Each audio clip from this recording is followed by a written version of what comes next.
that timeless question, in fact, the mother of all Christians. What is enlightenment, and how does one get it? And can you help us get it? Why do you call that mother of all questions? We have all for centuries been brainwashed to believe that there is such a thing as enlightenment. And I quested to achieve that for 49 years, and I got nowhere. And nobody helped me. And no encounter with anybody who claimed that he was an enlightened man never helped me. I ended up a misguided, misled, misspent man. And I did not know what to do with it, you see. So the whole quest for enlightenment went out of my system. And suddenly one day, out of nowhere, it hit me that why have I been searching for 49 years what everybody is after, the mother of all questions, the mother of all quests, as you put it, enlightenment. I found that there was no such thing as enlightenment. There's no such thing as a freedom. There is no such thing as self-realization. No such thing as God-realization. So that hit me so hard that the whole thing, that what everybody thought, felt, and experienced before me was flushed out of my system. What I was left with, I had no way of knowing. Even today, I cannot tell myself that I'm an enlightened man, I'm a free man, I'm a God-realized man, I'm this, that, or the other. And so there is no question of my trying to enlighten others and free others. We often ask this question, is this all to life? I mean, just getting up in the morning, going to work, getting married, having children, having your favorite God on your altar, and then one day dropping dead. There must be something more to life. Is this all? If that is all, and I would go to any extent to emphasize and overemphasize, that's all, and there is nothing else there. So it is the creation, the invention of enlightenment, which is the ultimate pleasure of everybody, is the one that has made our lives miserable. So otherwise, this is all. And so if that is all, life becomes meaningful and purposeful. Since we are looking for something, a meaningful and purposeful way of life, our lives have become miserable. So you don't realize that it is that that has created the misery for us. If that is all, what will you do? You may not accept that. What you are interested in, pleasure without pain. So you are interested in enlightenment, transformation, freedom from births and deaths, because that is the ultimate pleasure for you. And it is that, if you are lucky enough to attain, all your problems will be solved. It does not occur to you for one moment. It is that that has created the misery, and it is that that is responsible for the mess you find yourself in. So your interest to find out a meaning of life, a purpose in life, is not going to succeed. At the heart of every relationship, man feels lonely. Is there a way out of this terrible feeling of loneliness that seems to haunt us all the time? You have hit the nail on the head. And it is your only thing that you are stuck with is this loneliness. So you are interested in filling in that loneliness. So you have invented 100 different escapist activities, and the demand to establish relationship with others is only there because you want to fill in this loneliness. And at the same time, you do not realize that this relationship which you are talking about is built on the foundation of what you will get out of this relationship. If you don't get what you want out of relationship, you have the last card, the jack, to play in the pack of cards. And you use this word called love. So when you can't get what you want, what you are left with is this misery. So you are bored. Everything you do to fill that boredom is taking you farther and farther away. So you are not interested in questioning why you are establishing these relationships with people. It's only to fill that loneliness. And if you don't get what you want out of this relationship, and don't forget that all relationships are built on the foundation of what do I get out of this relationship. If you don't get what you want, what you are left with is not the loving relationship, but hatred. And so I say, and very often say, without hesitation, that love and hate are kissing cousins. That's what you are stuck with. So where do we go from here? There is a dedication to pleasure, all that we are left with. I mean, a hedonistic way of life is what one should pursue. What's wrong with it? That's actually what you are interested in, the hedonistic way of life. And your search for truth, reality, God, enlightenment, transformation is the ultimate pleasure. So what everybody wants, whether you are here in India or in America or in Russia or anywhere in this world, what everybody wants, whether you are a movie director or a cab driver, the only thing he is interested in is to have pleasure without pain. Is it possible to have pleasure without pain? It is just not possible because this body is involved in attaining that goal to have pleasure without pain. So it is a very destructive thing to ask for pain. So to have pleasure without pain is an impossibility. And that's the battle that is going on there in you. Because the living organism is not interested in pleasure. It is not interested in happiness. It is not interested in having only happiness without one moment of unhappiness. It is not interested in having pleasure with one moment of pain. So that you are not going to succeed because it destroys the sensitivity of this living organism. It is not interested in your happiness.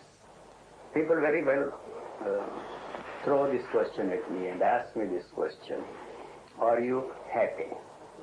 Because you think that you achieve this goal of enlightenment or whatever you want to call it. You think that that will give you permanent happiness and permanent bliss. We have been sold on that kind of a thing. We have been fed with that kind of a bunk for centuries. That will make it possible for you to have one without the other. You know that you have not succeeded so far, but you live in hope and die in hope to achieve this impossible thing of having one without the other.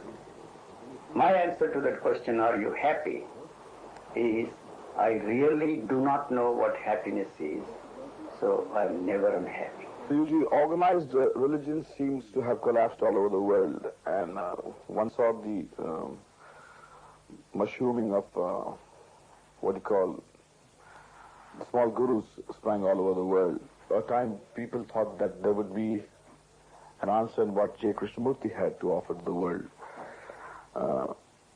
But unfortunately, with his death, it seems that that movement is fading away. Just for a few books which are still in print, it doesn't seem to have touched anything really. What is your opinion on the role he played? What makes you think that the organized religion is dead? All the political systems, all the political ideologies offer to us as the panacea for the evils to which the world is a prey, have failed and are failing. And that has created a tremendous vacuum. And all those gurus who believe that they have the answer for man's problems are going to step in and exploit the situation. all sorts of cults will step in and tell the people that they have the answers for that. So we don't bother about the impact of any particular teacher in the recent times, like J. Krishnamurti and others. It is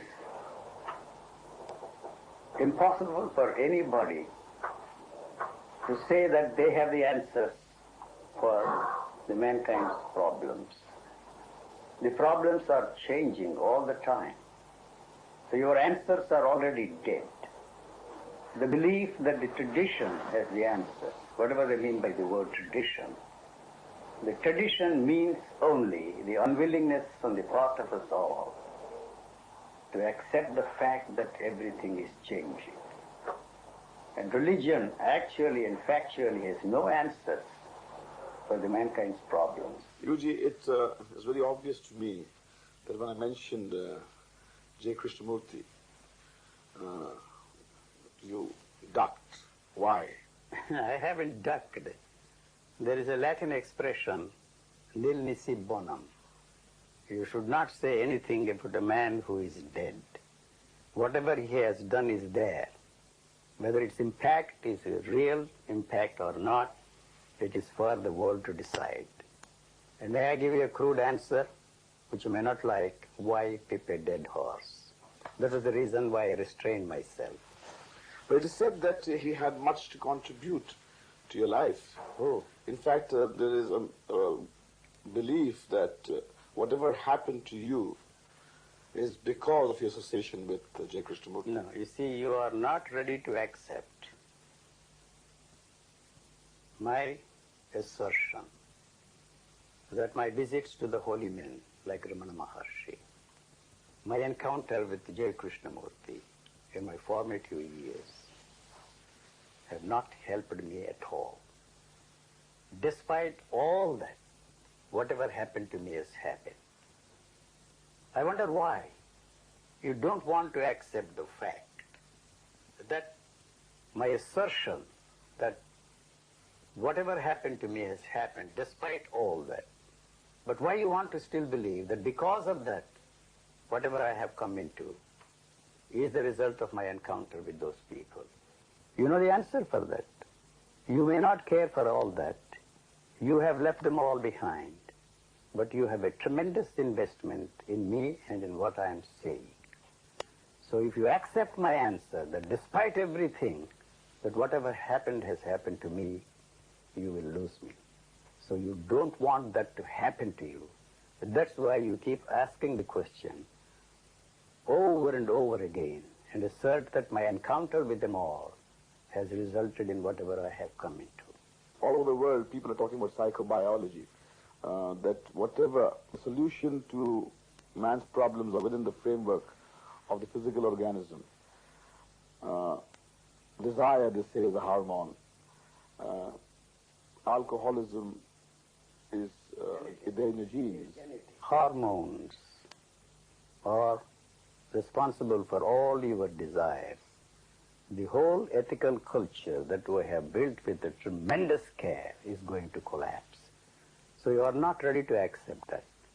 As I see the problems of mankind, one very important question which we have to ask and get an answer if there is any answer, what kind of a human beings we want in this world. For centuries, we have placed before them the model of all these spiritual teachers. And it is just not possible for everybody to fit into that mold and become Buddhas, Jesuses, Krishnamurtis, and the like. But I maintain, I may not have any way of pointing out with enough evidence, statistical evidence, the statement that I'm making that there is a neurological disorder in the human brain, and that can be corrected only through a chemical process, and we are not ready for that kind of a thing. So sadhana is out. Sadhana is out because the goal does not exist. But we are not ready to face that situation because there is this danger in handing over what they have discovered about the genes to the state, they will destroy everything. The state will control everything. So for that, we all have to be very cautious and emphasize that that is the only answer for our problems, human problems in the world today. So finally, Yuji, is there an oasis yonder? Or are we all stuck with a mirage? You are stuck with mirage, that's all that I can say. But that does not mean that you will stop looking for oasis. And you will go on and on and on. And in the end you will be surprised, if you are lucky, to find that there is no oasis and you are stuck with the mirage.